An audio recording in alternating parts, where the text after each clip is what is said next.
പ്രിയപ്പെട്ടവരെ, ഒരു ഫക്കീറായ ദരിദ്രനായ മുക്കുവനായ മനുഷ്യൻ ജീവിതത്തിൽ ഹജ്ജിന് പോകാൻ വേണ്ടി കഅബ കാണാൻ വേണ്ടി വലിയ ആഗ്രഹത്തോടെ നിന്നു. അവസാനം അദ്ദേഹത്തിന് കഅബയിൽ മത്താഫിലെത്താൻ കഴിഞ്ഞു.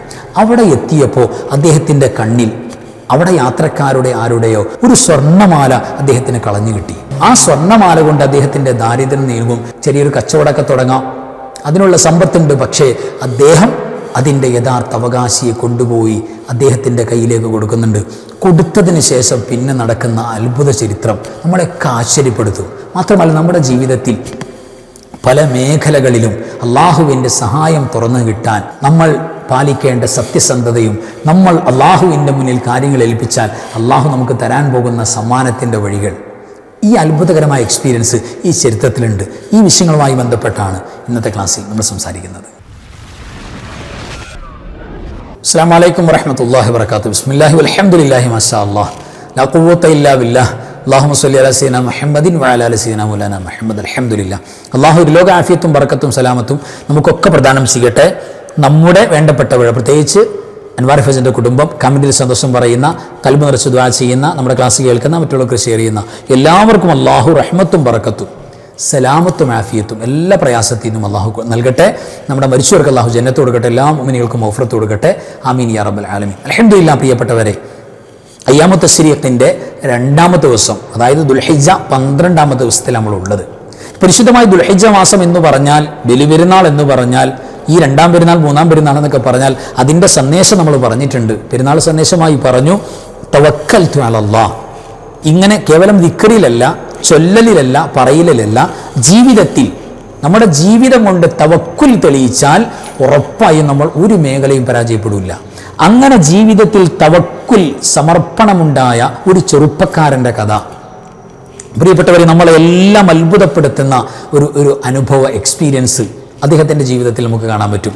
എന്താ, അയാളൊരു മുക്കുവനായിരുന്നു, ഒരു ഫക്കീറായ മുക്കുവനാണ്, സ്വാലിഹായ മനുഷ്യനാണ്, നല്ല മനുഷ്യനാണ്, അള്ളാഹിനെ പേടിയുള്ള മനുഷ്യനാണ്. പക്ഷേ അദ്ദേഹം ഫക്കീറാണ്, ദരിദ്രനാണ്. അദ്ദേഹത്തിന് വല്ലാത്തൊരു പൂതി. ഇപ്പോൾ ദുൽഹിജ്ജ മാസമൊക്കെ ആകുമ്പോൾ ഹജ്ജിന് ആളുകൾ പോകുമ്പോൾ നമ്മുടെ മനസ്സിൽ വല്ലാത്ത ആഗ്രഹമുണ്ട്. സാധുക്കൾക്കും പാവപ്പെട്ടവർക്കൊക്കെ ആഗ്രഹമുണ്ട്, ഉണ്ടെന്നല്ല ഉണ്ടാകണം. എന്തിനാ? കഅബ കാണാൻ, അള്ളാഹുവിൻ്റെ പരിശുദ്ധമായ മണ്ണിലേക്കൊന്ന് പോകാൻ, അള്ളാഹിൻ്റെ അതിഥിയാകാൻ ആഗ്രഹമുണ്ടല്ലോ. അതേപോലെ ഇദ്ദേഹത്തിനും ആഗ്രഹമുണ്ടായി. സ്വാഭാവികമാണല്ലോ, ആ ആഗ്രഹം മനസ്സിൽ ഉണ്ടായി.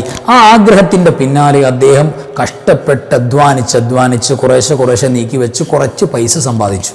അത് പോയി തിരിച്ചു വരാനുള്ള ചെലവിനുള്ള ഫുൾ ക്യാഷൊന്നും ആയില്ല, അത്യാവശ്യം ഒന്ന് അവിടെ ഇവിടെയും കൊള്ളുന്ന രീതിയിലായി അദ്ദേഹത്തെ സംബന്ധിച്ചിടത്തോളം. അങ്ങനെ ഫുൾ ക്യാഷൊന്നും നോക്കിയില്ല, അദ്ദേഹം പുറപ്പെട്ടു. അങ്ങനെ പരിശുദ്ധമായ മക്കയിൽ, പരിശുദ്ധമായ ഹറമിൻ്റെ മണ്ണിലേക്ക് അദ്ദേഹത്തിന് എത്താൻ സാധിച്ചു. അങ്ങനെ അദ്ദേഹം മക്കയുടെ ആ പരിസരങ്ങളിലൂടെ നടന്നു പോകുന്ന വേളയിൽ അദ്ദേഹത്തിൻ്റെ കണ്ണിൽ ഒരു സ്വർണ്ണമാല, ആരുടെ ചാടിപ്പോയിരിക്കുന്ന ഒരു സ്വർണ്ണമാല തൻ്റെ ദൃഷ്ടിയിൽപ്പെട്ടു. അദ്ദേഹം വേഗം ചെന്നിട്ട് അതെടുത്തു. യഥാർത്ഥത്തിൽ ആ സ്വർണ്ണമാല അദ്ദേഹം സ്വന്തമായിട്ട് ആരും അറിയാതെ ഉപയോഗപ്പെടുത്തിയാൽ, ഇന്നത്തെ പോലെ CCTV പിന്നെ ക്യാമറ അങ്ങനെയൊന്നും ഇല്ലല്ലോ, ഇരു ചെവികൾ അറിയാതെ അദ്ദേഹത്തിന് ആരും അറിയാതെ എടുക്കാൻ പറ്റും. അങ്ങനെ വസൂലാക്കിയാൽ നിലവിൽ അദ്ദേഹത്തിനുള്ള ഈ സിയാറത്തിന് വേണ്ടി വന്നിട്ടുള്ള, ഹറമിൽ വന്നിട്ടുള്ള അത്യാവശ്യ ചെലവുകളൊക്കെ ഇതുകൊണ്ട് നടക്കുന്നു. മാത്രമല്ല, നാട്ടിൽ പോയാൽ അത്യാവശ്യം ചെറിയൊരു സംരംഭമൊക്കെ തുടങ്ങിയിട്ട്, കച്ചവടമൊക്കെ തുടങ്ങിയിട്ട് മുന്നോട്ട് പോകാനുള്ള വകുപ്പ് ഇതുകൊണ്ടുണ്ട്, ഈ സ്വർണം കൊണ്ടുണ്ട്. അദ്ദേഹത്തിന് അതിൻ്റെ മൂല്യം മനസ്സിലായി. പക്ഷെ അദ്ദേഹം എന്ത് ചെയ്തു? സ്വാലിഹായ മനുഷ്യനാണ്. അദ്ദേഹം അവിടെ മക്കയിലെ മത്താഫിലെ, അല്ലെങ്കിൽ ആ പരിശുദ്ധമായ മണ്ണിലെ ഔഖാഫിനെ, അല്ലെങ്കിൽ അവിടുത്തെ പ്രധാനപ്പെട്ട ഉദ്യോഗസ്ഥന്മാരുടെ കയ്യിലേക്ക് ഏൽപ്പിക്കാൻ വേണ്ടിയിട്ട് തീരുമാനിച്ചു. അവിടെ കൊടുക്കാം എന്ന് കരുതി അദ്ദേഹം മറ്റുള്ള കള്ളന്മാരുടെയോ പിന്നെ അതിനെ അപഹരിച്ചെടുക്കുന്ന ആളുടെ കയ്യിൽ കിട്ടാതെ ഇരുന്നത് നന്നായി എന്നുള്ള ഉദ്ദേശത്തിൽ അദ്ദേഹം അതെന്ത് ചെയ്തു? കളക്ട് ചെയ്തു, കൊണ്ടുപോയി വേണ്ടപ്പെട്ട ആളുകളെ ഏൽപ്പിക്കാൻ വേണ്ടി തീരുമാനിച്ചു. അങ്ങനെ അദ്ദേഹത്തിൻ്റെ ബാഗിൽ വെച്ചു. അങ്ങനെ അദ്ദേഹം വന്നു, കഅബയിലേക്ക് വന്നു, മത്താഫിലേക്ക് വന്നു, കഅബാലയത്തിൻ്റെ പരിശുദ്ധമായ തിരുമുന്നിൽ വന്നു നിന്നു. അപ്പോഴുണ്ട് തൊട്ടപ്പുറത്തൊരു സഹോദരൻ ഉറക്കെ വേദനിച്ചുകൊണ്ട് നിലവിളിച്ചിങ്ങനെ പറയാണ്, ഞാൻ ഒരു വലിയ പ്രയാസത്തിലായി പോയി. എന്താ പ്രയാസം? ലയ്യഅതു ഖിലാദതു ബിൻതി മിനൽ ദഹബ്, എൻ്റെ പൊന്നുമോളുടെ ആകെയുണ്ടായെന്ന സ്വർണ്ണമാല, ആ ആഭരണം ഞാൻ നഷ്ടപ്പെടുത്തി കളഞ്ഞു, എൻ്റെ കയ്യിൽ നിന്ന് കളഞ്ഞുപോയി, അത് നഷ്ടപ്പെട്ടു പോയി. അത് ആരെങ്കിലും അത് കണ്ടെത്തി തരുമോ, എന്നെ ഒന്ന് ഹെൽപ്പ് ചെയ്യാമോ? ആര് കണ്ടെത്തി തന്നാലും വലിയ സമ്മാനങ്ങൾ, വിലപിടിപ്പുള്ള കനമുള്ള സമ്മാനങ്ങൾ, ഹദിയകൾ ഞാൻ നൽകാം, എന്നൊന്ന് ഹെൽപ്പ് ചെയ്യണോ? എൻ്റെ പൊന്നുമോളുടെ സ്വർണം പോയി, എൻ്റെ പൊന്നുമോൾക്ക് വിവാഹം കഴിക്കാനുള്ളതാണ്, ഞാൻ ആകെ കൂട്ടിവെച്ച സമ്പാദ്യമാണ് എന്നൊക്കെ പറഞ്ഞ് ഒരു ഉപ്പ കരയുന്നതായി ഇദ്ദേഹത്തിൻ്റെ ശ്രദ്ധയിൽപ്പെട്ടു. അങ്ങനെ അദ്ദേഹം എന്ത് ചെയ്തു? ഈ സ്വർണ്ണമാല കയ്യിൽ പിടിച്ച മുക്കുവനായ സ്വാലിഹായ മനുഷ്യൻ എന്ത് ചെയ്യുന്നറിയോ? ഫക്കീറായ മനുഷ്യൻ കുറച്ചങ്ങോട്ട് മാറി നിന്നിട്ട് ബാഗ് എടുത്തിട്ട് അദ്ദേഹത്തിൻ്റെ മാലയൊന്ന് കൃത്യമായിട്ട് നോക്കി മനസ്സിലാക്കി, അതിൻ്റെ അടയാളങ്ങളൊക്കെ ഒന്ന് മനസ്സിലാക്കി വെച്ചു. എന്നിട്ട് ഈ സഹോദരൻ്റെ നിലവിളിച്ച് പ്രയാസപ്പെടുന്ന സഹോദരൻ്റെ ചാരത്തി എന്നിട്ട് പറഞ്ഞു, നിങ്ങളുടെ മാലയിലെ നഷ്ടപ്പെട്ടെന്ന് പറയുന്ന സ്വർണ്ണാഭരണം നഷ്ടപ്പെട്ടെന്ന് പറയുന്നുണ്ടല്ലോ, അതുകൊണ്ട് അല്ലിംനി ബി അമാറാത്തിഹ, അതിൻ്റെ അടയാളങ്ങൾക്ക് പറഞ്ഞേ, എന്തൊക്കെയാണ് അതിൻ്റെ അടയാളം, എങ്ങനത്തെ മാലയാണ് ചോദിച്ചു. അദ്ദേഹം മണി പോലെ അടയാളങ്ങൾ പറഞ്ഞു. ആ ഉപ്പ ഇന്ന അടയാളം, ഉറപ്പായി ഈ ഉപ്പാടെ മാലയാണ്.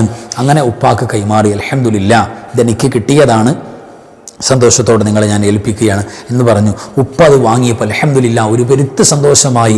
ഒരുപാട് ഹദിയകൾ അതിനു വേണ്ടി തരാന്നൊക്കെ വിളിച്ചു പറഞ്ഞല്ലോ, ആ വാക്ക് പാലിക്കാൻ വേണ്ടി ഹദിയ കൊടുക്കാൻ വേണ്ടി ഉപ്പ തയ്യാറായപ്പോൾ ഈ സ്വാലിഹായ മനുഷ്യൻ, മുക്കുവനായ ഫക്കീറായ, ചെലവിന് പോലും ക്യാഷ് തികയില്ലാതെ വന്ന മനുഷ്യൻ, ആ മനുഷ്യൻ ഈ ഉപ്പയോട് പറയുന്നുണ്ട്, ലാ ഉഅ്തീക ഇല്ലാ ലില്ലാഹ്, അല്ലയോ സഹോദര, അല്ലയോ ഉപ്പ, ഞാൻ എനിക്ക് കിട്ടിയ മാല നിങ്ങളെ സുരക്ഷിതമായി ഏൽപ്പിക്കാനുള്ള കാരണം എന്താണെന്നറിയോ? അള്ളാഹു എനിക്ക് കൂലി തരാൻ വേണ്ടിയാണ്. ഇത് നിങ്ങളെ തിരിച്ചേൽപ്പിച്ചതിൻ്റെ പേരിൽ അള്ളാഹു എനിക്ക് പ്രതിഫലം നൽകുമല്ലോ. അല്ലാതെ ഈ മാല കൊണ്ടുപോയാൽ, ഈ മാല കിട്ടിയാൽ അത്യാവശ്യം എൻ്റെ ചെലവ് നടക്കും, എൻ്റെ നാട്ടിൽ ചെന്നിട്ടുള്ള ജസ്റ്റ് കാര്യങ്ങളൊക്കെ നടന്നു പോകും എന്നറിയാം. പക്ഷേ നിങ്ങളെ ഏൽപ്പിക്കുക, അത് അള്ളാഹു എൻ്റെ കൽവിൽ തോന്നിച്ച വലിയൊരു തോന്നലാണ്. അള്ളാഹുവാണ് ഇതിൻ്റെ പിന്നിൽ, അള്ളാഹുവാണ് എന്നെ കൊണ്ട് ചെയ്യിപ്പിക്കുന്നത്. അതുകൊണ്ട് ഈ ഒരു താല്പര്യവും ഈമാനും വിശ്വാസമൊക്കെ തന്ന അള്ളാഹുവാണ്. അതുകൊണ്ട് നിങ്ങളെ ഏൽപ്പിക്കുന്നതും അള്ളാഹിൻ്റെ ഇഷ്ടത്തിന് വേണ്ടിയാണ്. അള്ള തന്നാൽ മതി കൂലി, നിങ്ങൾ തന്നാൽ കുറഞ്ഞു പോകുമല്ലോ, അതുകൊണ്ട് അള്ളാഹു എനിക്ക് കൂലി തരും എന്ന് പറഞ്ഞ് പാരിതോഷികങ്ങൾ പോലും തടഞ്ഞിട്ട് ഈ ചെറുപ്പക്കാരൻ നടന്നു നീങ്ങി. ഉപ്പാക്ക് വലിയ അത്ഭുതമായി, ആശ്ചര്യമായി, ഇത്രയും വിലപിടിപ്പുള്ള മാല തന്നെ ഏൽപ്പിച്ചു, എന്നിട്ട് സമ്മാനങ്ങൾ പോലും വാങ്ങുന്നില്ല, അള്ള തരുമെന്ന് പറയുന്ന ഈ സ്വാലിഹായ ചെറുപ്പക്കാരൻ, ആ ചെറുപ്പക്കാരൻ്റെ കാര്യത്തിൽ ഈ ഉപ്പ അത്ഭുതപ്പെട്ടു. അങ്ങനെ കൺമറഞ്ഞു പോയി, അങ്ങനെ പരസ്പരം പിരിഞ്ഞു പോയി. അങ്ങനെ നാട്ടിൽ വന്നു. ഈ മുക്കുവനായ സ്വാലിഹായ ഫക്കീറായ മനുഷ്യൻ പ്രയാസപ്പെട്ട് യാത്രകൾ കഴിഞ്ഞ് നാട്ടിൽ വന്നു. നാട്ടിൽ വന്നിട്ട് സാധാരണ പോലെ മത്സ്യബന്ധനമാണ് ജോലി. അങ്ങനെ മത്സ്യം പിടിക്കാൻ വേണ്ടി വഞ്ചിയൊക്കെയായിട്ട് പോകുന്ന ആ യാത്രയിൽ കടലിൽ കാറ്റ് കോളുകളൊക്കെ വന്നു. ചുരുക്കി പറഞ്ഞാൽ അദ്ദേഹത്തിൻ്റെ വഞ്ചി മറിഞ്ഞു. അദ്ദേഹത്തിന് ചെറിയൊരു പലകയിൽ പിടുത്തം കിട്ടി. ആ പലകയിൽ ഇങ്ങനെ ചാരണം കൊണ്ടു, അതിലിങ്ങനെ പിടിച്ചു നിന്നു. അദ്ദേഹം ബോധരഹിതനായി പോയി. പിന്നെ കണ്ണ് തുറക്കുന്നു, ബോധം വരുന്നത് അദ്ദേഹം ഒരു കരയുടെ ഭാഗത്ത് ഒരു ദ്വീപിലാണ് പെട്ടിട്ടുള്ളത്. ദ്വീപിൽ അവിടെ നോക്കുമ്പോൾ മുസ്ലിമുകളാണ്, നാട്ടുകാരായ ആളുകൾ. അങ്ങനെ ആ നാട്ടുകാരുടെ കൂടെ ചേർന്നു. അദ്ദേഹം കാര്യങ്ങളൊക്കെ ചോദിച്ചറിഞ്ഞു. ഒന്നുമില്ല അദ്ദേഹത്തിൻ്റെ കയ്യിൽ. അങ്ങനെ ആ ദ്വീപുകാർ ചോദിക്കുന്നുണ്ട്, നിങ്ങൾക്ക് ഖുർആൻ അറിയുമോ എന്ന് ചോദിക്കുന്നുണ്ട്. അപ്പോൾ ഈ സ്വാലിഹായ മനുഷ്യൻ പറഞ്ഞു, ഖുർആൻ ഓതാനൊക്കെ എനിക്ക് കൃത്യമായിട്ട് അറിയാമെന്ന് പറയുന്നു. അങ്ങനെയാണെങ്കിൽ ഞങ്ങളുടെ മക്കളെ, ഇവിടുത്തെ ഈ ദ്വീപിലെ മക്കളെ ഖുർആൻ പഠിപ്പിക്കുകയാണെങ്കിൽ നിങ്ങൾക്ക് നല്ല ശമ്പളം തരാം, കൂലി നൽകാം, ഞങ്ങളതിന് സഹായിക്കണം, നിങ്ങൾ ഖുർആൻ പഠിപ്പിക്കണം എന്ന് പറഞ്ഞു. ആ സഹോദരൻ, ചെറുപ്പക്കാരൻ, ആ അന്യനാട്ടിൽ അവർക്ക് ഖുർആൻ പഠിപ്പിച്ചു. അങ്ങനെ വേതനം കിട്ടി. അപ്പോൾ അവർ പറഞ്ഞു, നിങ്ങൾക്ക് സന്തോഷത്തോടുകൂടെ നാട്ടിലേക്ക് പോകാനുള്ള ക്യാഷ് തരാം, വേണി അങ്ങനെയാകാം, അല്ലെങ്കിൽ ഖുർആൻ പഠിപ്പിക്കുക എന്ന് പറയുന്ന ഏറ്റവും ഹൈറായ നന്മ ചെയ്ത് നിങ്ങൾക്കിടയിൽ ജീവിക്കാം എന്നൊക്കെ പറഞ്ഞ് സമാധാനിപ്പിച്ച് സംസാരം പറഞ്ഞുകൊണ്ടിരിക്കുകയാണ്. അതിനിടയിൽ ആ ദ്വീപുകാർ വന്നിട്ട് പറഞ്ഞു, ഞങ്ങളുടെ നാട്ടിൽ ഒരു സ്വാലിഹത്തായ പെണ്ണുണ്ട്. ആ പെണ്ണ് മാരീഡല്ല, കല്യാണം കഴിച്ചിട്ടില്ല. ആ പെണ്ണ് ഖുർആനോട് ഇഷ്ടമുള്ള പെണ്ണാണ്, സ്വാലിഹത്തായ പെണ്ണാണ്. ആ പെണ്ണിൻ്റെ ഉപ്പ മരിച്ചുപോയി. ആ സഹോദരിയെ പെണ്ണിനെ വേണമെങ്കിൽ നിങ്ങൾക്ക് കല്യാണം കഴിച്ച് ഖുർആൻ പഠിപ്പിക്കുന്ന നന്മയും ചെയ്ത് ഞങ്ങളുടെ നാട്ടിൽ സന്തോഷത്തോടെ താമസിക്കാം എന്ന് പറഞ്ഞ് അദ്ദേഹത്തിന് ഓഫർ കൊടുക്കുന്നുണ്ട്. അങ്ങനെ അദ്ദേഹം അതിന് താല്പര്യപ്പെടുകയും അങ്ങനെ ഇവിടെ കൂടാം, നാട്ടിൽ കൂടാം, ഈ നന്മയിൽ ഭാഗവാക്കാം, ഖുർആന് വേണ്ടി ഖിദ്മത്തെടുക്കാം എന്നൊക്കെ പറഞ്ഞ് അവിടെ കൂടാൻ തീരുമാനിച്ചു. ആ പെൺകുട്ടിയെ നാട്ടുകാരെല്ലാം, ഉപ്പ മരിച്ചുപോയ പെൺകുട്ടിയെ നാട്ടുകാരെല്ലാം കല്യാണം കഴിച്ചു കൊടുത്തു. കല്യാണം കഴിച്ച് എല്ലാ സന്തോഷവും ഭക്ഷണമൊക്കെ കഴിച്ച ആളുകൾ പിരിഞ്ഞുപോയി. അങ്ങനെ ഇരുവരും സന്തോഷത്തോടുകൂടെ ജീവിതത്തിലേക്ക് ചേർന്നു. അന്നത്തെ ഫസ്റ്റ് നൈറ്റ്, ആദ്യ രാത്രിയിൽ ആ പെണ്ണ് ഇദ്ദേഹത്തിൻ്റെ മണിയറയുടെ റൂമിൽ വന്നിരിക്കുമ്പോൾ ആ പെണ്ണിൽ വേറെ ഒന്നും ധാരാളമായിട്ട് കാണാനൊന്നുമില്ല, വലിയ സാമ്പത്തികമായിട്ട് വേറെ ഒന്നും കാണാനൊന്നുമില്ല. പക്ഷേ ആ പെണ്ണിൻ്റെ കഴുത്തിൽ മനോഹരമായൊരു മാല. അത് കണ്ടപ്പോൾ ഇദ്ദേഹം അത്ഭുതപ്പെട്ടു. പടച്ചോനെ, ഇതെനിക്ക് മത്താഫിൽ നിന്ന് ഹജ്ജിന് പോയ വേളയിൽ കിട്ടിയ മാലയാണല്ലോ. ഇതെന്തായാലും അത്ഭുതം. ഓടി വന്നുകൊണ്ട് ഈ പെണ്ണിനോട് ചോദിക്കുന്നുണ്ട്, മിൻ ഐന ഹാദിഹിലേക്ക്, ഇതെവിടെ നിന്നാണ് നിനക്ക് കിട്ടിയത്? ഇതെൻ്റെ ഉപ്പ തന്നതാണ്, എൻ്റെ ഉപ്പ വാങ്ങിത്തന്നതാണ്. എന്താ ഇതിൻ്റെ സംഭവം? എന്താ സംഭവം പറയൂ. ഞാനിത് മത്താഫിൽ നിന്ന് കണ്ടിട്ടുണ്ടല്ലോ എന്നൊക്കെ പറഞ്ഞ് സംഭവം പറയുമ്പോൾ ഈ പെൺകുട്ടി ചരിത്രം പറയാൻ, ഹജ്ജിന് പോയപ്പോൾ ഉപ്പ എനിക്ക് വേണ്ടി സ്വരൂപിച്ച് തന്നതാണ്. ഈ സംഗതി, ഈ മാല എൻ്റെ ഉപ്പയുടെ കയ്യിൽ നിന്ന് നഷ്ടമായി പോയി. അങ്ങനെ ഒരു ചെറുപ്പക്കാരനായ സ്വാലിഹായ മനുഷ്യനാണ് ഉപ്പയ്ക്ക് ഈ മാല കൊണ്ടുപോയി കൊടുത്തത്. ഹദിയ കൊടുത്തു, പാരിതോഷികം കൊടുത്തു. ആ ചെറുപ്പക്കാരൻ സ്വീകരിച്ചില്ല. അള്ളാഹു തരും എന്ന് പറഞ്ഞിട്ട് സന്തോഷത്തോടെ മടങ്ങിപ്പോയി. ആ സഹോദരനെ, ചെറുപ്പക്കാരനെ തേടി ഉപ്പ കുറേ നടന്നു. എന്നിട്ട് അള്ളാഹിനോട് ദുആയിരുന്നു, അള്ളാഹുവേ, ആ ഉപ്പ ദുആയിരുന്നു, അള്ളാഹുവേ, ഈ സ്വാലിഹായ മനുഷ്യനെ, ഇത്രയും സത്യസന്ധനായ നല്ല തവക്കുലുള്ള ആ ചെറുപ്പക്കാരൻ എൻ്റെ മോളുടെ ഇണയായി കിട്ടിയിരുന്നെങ്കിൽ എത്ര നന്നായിരുന്നു റബ്ബേ, എനിക്കതിന് സൗകര്യം ചെയ്തു തരണം എന്ന് ഉപ്പ കുറേ ദുആയിരുന്നു. പിന്നെ കണ്ടില്ല, അങ്ങനെയാണ് മറിഞ്ഞു പോയി എന്ന് പറഞ്ഞു. അങ്ങനെ പ്രിയപ്പെട്ടവരെ സംഭവം വിവരിച്ചു കൊടുക്കുമ്പോൾ ഈ ചെറുപ്പക്കാരൻ അൽഹംദുലില്ലാ അദ്ദേഹം കരുതുകയാണ്, അള്ളാഹുവേ, നിനക്ക് വേണ്ടി, നിൻ്റെ പൊരുത്തത്തിന് വേണ്ടി എനിക്ക് കിട്ടിയ ആ സമ്പത്ത് ഞാൻ അതിൻ്റെ അവകാശം ഏൽപ്പിച്ചു, നീ എനിക്ക് തരുമെന്ന് പറഞ്ഞു. അപ്പോൾ ഞാൻ അപഹരിച്ച മാലയെടുത്താൽ ഹറാമിൻ്റെ മുതൽ മാത്രമല്ല, എനിക്കാകെ കിട്ടുന്നത് ഒരു മാല മാത്രമാണ്.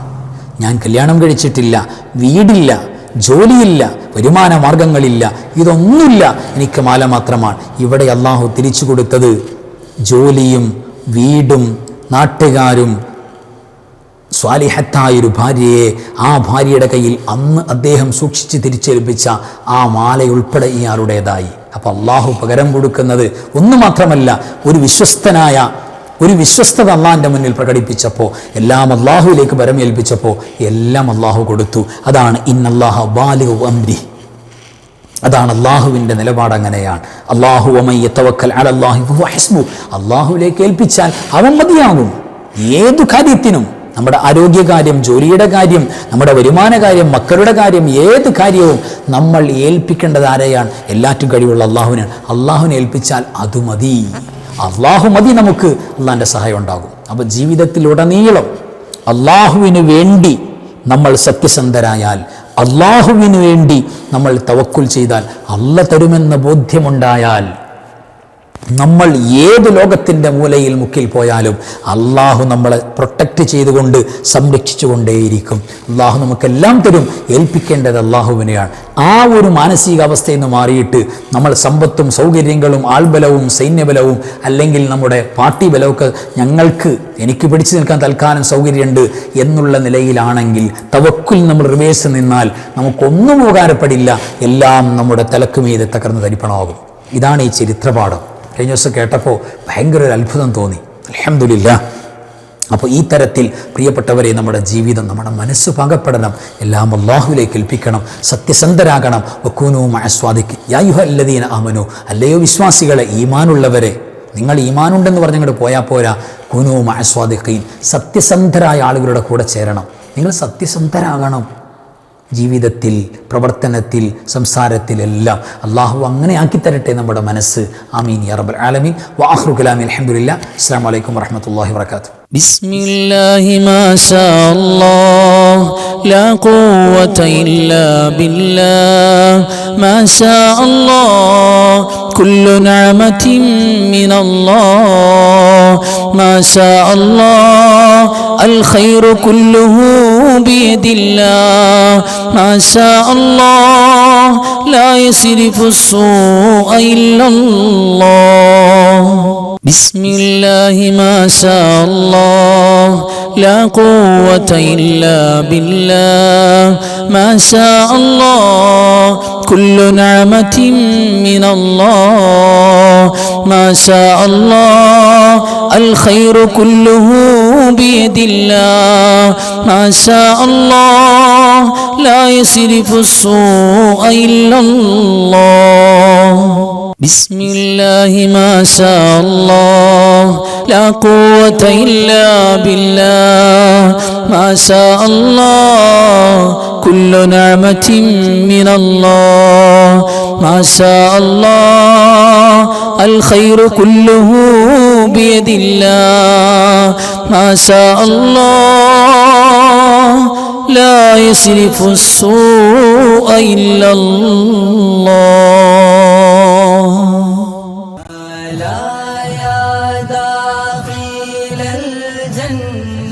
الدنيا